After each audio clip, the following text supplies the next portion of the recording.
Hey folks, so I had a subscriber ask about long distance landlording and wanted to know my opinion about it. Well, I live in California and have for a while, but I have property in Ohio. I had property in Tennessee and Mississippi, and I've had property elsewhere. Um, so I have been a landlord that's from far away, and as my subscriber pointed out, um, Dave Ramsey is against long distance landlording. And I can tell you why. It's not easy. You have to put a whole lot of trust in the people that you have hired to be your property manager. You have to trust that they're going by there once a month to take a look at the property to make sure that the grass is being mowed or that the snow is being removed. You have to trust that they're checking on the property to make sure the windows aren't broken or that the tenants aren't changing their oil in the driveway, things like that.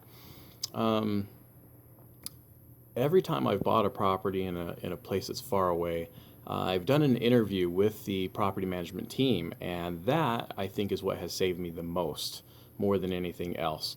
So if you're going to do it in a place where you can trust the people that you hire. The second thing is, in real estate, we always say it's location, location, location. That's absolutely true, especially if you're going to buy something far away from where you live. When I've bought in other states, I have bought in places that were rough, and part of that was a rookie move. One of the things that I think is crucial for a long-distance landlorder is that you go out and see the property. And it's kind of hypocritical in me saying that because a lot of times I bought property sight unseen, mainly because I knew I was going to buy it, fix it, and turn around and sell it. But having said that, I do have a property that I've held on to for about 7 years that I've been trying to get rid of for 7 years because I bought it in a bad area. So learn from my mistake as a real estate investor that when you buy in a bad area, it's going to be hard to get rid of it. So if you are going to do long distance landlording, which I've had success in doing it, make sure you choose a place that is a good location where when one tenant leaves, that you're going to be able to get a tenant almost immediately, that you're going to get good clientele, that the type of people in the neighborhood are going to be the kind that are going to come around and befriend the person that moved into the neighborhood, or at least be somebody that would be welcoming to a renter to the neighborhood. Those are the types of neighborhoods where you'd want to live, and those are the types of neighborhoods where the type of renter you want would live. You have a greater chance of having somebody stay there long term instead of somebody staying there short term. So those are some recommendations for landlording. Now, long distance landlording, another thing that goes with long distance landlording is the airline tickets are so cheap that if you really need to go see the property, you can. I mean, if you're paying $50, $60, $70, $100, $200, $300,000 for a property, why wouldn't you pay $300, $200, $400 for an airline ticket to go take a look at it? Same thing for talking to your property management team. Now, a lot of property management teams, if you're from one of the states like California, New York, where a lot of people in the breadbasket of America have disdain for you, mainly because you're not from their area, you're going to need to go to the area and you're going to need to talk to those property managers in person.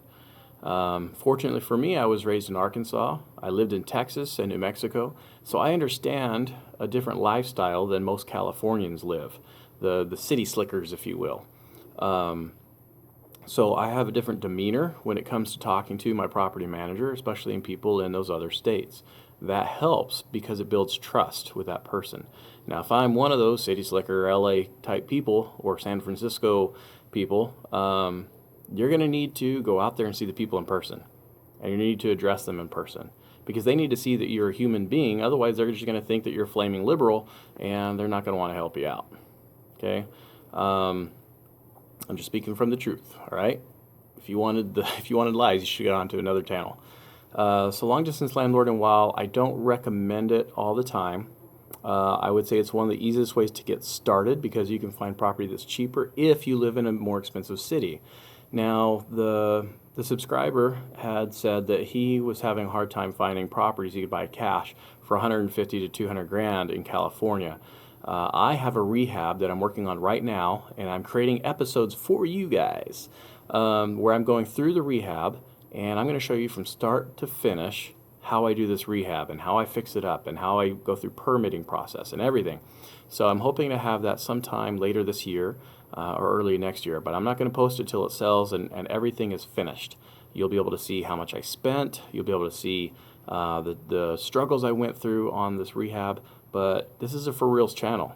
I'm telling you for reals real estate investing advice. I'm not some multi-millionaire. I am just a Joe Schmo, Bob the Builder type of guy that just goes and does his thing and gets money at the end of the month, hopefully, and buys a property, fixes it up, and sells it. Now, I do have properties that are paid outright, but that took some time. Now, there are places in California that you can buy property for less than 150 grand. I bought one for 45. There are several in the area where I'm rehabbing my house where you could buy it for 90,000 that are in fixer-upper condition. So let's say, for instance, I live in LA. The place where I have my rehab is about 3 hours away. That would be long distance landlording. However, it's close enough I can get there in 1 day's travel, a couple hours if I need to. So that type of long distance landlording would be much simpler, much more manageable than maybe having something in, say, Georgia, where I can buy a very nice house for about $95,000. Right? So you have to keep that in mind. How far are you willing to go for long distance landlording to buy a house because it's cheaper? The rent is also going to be different. For instance, the rent in the house that I bought for $45,000, when I'm finished with it, should pull in about $1,200 a month. However, a house in, say, Ohio that I buy for 45 grand would probably bring in about $500 a month or $600 a month. See the difference in location? So it's all about doing your homework and making sure that in the end you have an exit strategy. Even if you believe that you're going to hold on to that property for 30 years, you need to have an exit strategy. It could be, I'm going to hold on to it for 30 years and I'm going to sell it. Well, make sure you're in an area in the city that you think is going to experience growth and keep the riffraff out. If your exit strategy is to rent for a couple of years and then sell it, get a good area for renters. Get it where it's mostly a homeowner occupied. If you're just going to buy it, fix it, and flip it, get the ugliest house in the neighborhood. So there are many things you can do for long distance landlording that I think are positives. Some of the negatives, I can't go there at the drop of a hat. I could not go when, for instance, my water heater went out. And I'm an expert when it comes to natural gas appliances, and I couldn't go and fix something. So I had to pay my property manager to get a plumber and spend about $500, $600 when I could have fixed the problem for probably about 12 to 20, maybe 100 by doing it myself. And you'll see in a lot of the videos where I'm showing you, I'm doing a lot of the stuff myself because, well, it saves me money.